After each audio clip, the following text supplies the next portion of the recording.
గత కొద్ది రోజులుగా ఆయన ఏ కార్యక్రమానికి వెళ్ళినా అభిమానులే ఆయనకి కవచకం మారి వెళ్తుంటాం.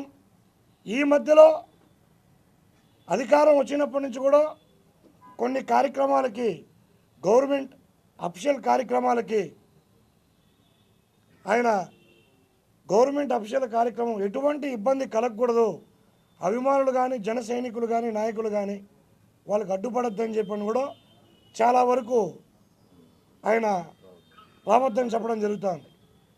దీనికి దృష్టిలో పెట్టుకొని మన రాష్ట్ర ముఖ్యమంత్రి గారు, మన ప్రధాని గారు ఆయనకి భద్రత కల్పించాలి అని చెప్పి మేము కోరుకుంటూ, అదేవిధంగా ఈ మెసేజ్లు ఎవరైతే పంపిస్తారో వాడెవడైనా సరే, ఎంతటి వాడైనా సరే,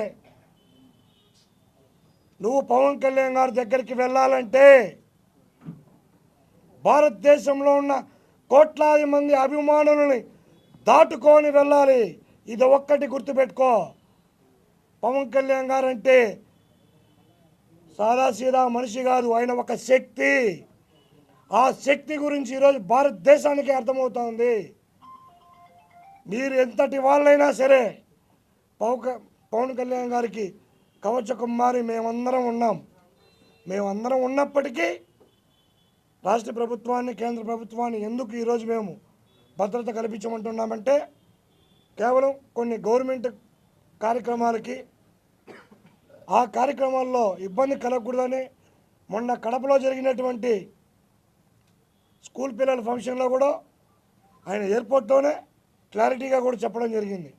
అక్కడికి ఎమ్మెల్యేలు, మంత్రులు, నేను, గవర్నమెంట్ అధికారులు తప్ప దయచేసి జన సైనికులు, అభిమానులు, నాయకులందరూ కూడా మీరు వాళ్ళకి సహకరించాలని కూడా చెప్పడం జరిగింది. ఆయన అంత మంచి మనసుతో ముందుకు పోతూ భారతదేశాన్ని బాగుపరచాలని చెప్పి చూస్తున్నారు. ఇటువంటి నాయకుడు మనకి దొరికినందుకు అదృష్టంగా భావించాలే కానీ ఇలాంటి మెసేజ్లు పెట్టి హతమారుస్తామనడం, వాళ్ళు ఎంతటి వారైనా సరే, పవన్ కళ్యాణ్ గారు ముందు కోట్లాది మంది అభిమానులు మేము ఉన్నాం. మీరు రావాలంటే ముందు మమ్మల్ని దాటిపోవాలి. అదొక్కటి గుర్తుపెట్టుకోండి. ఖబర్దార్.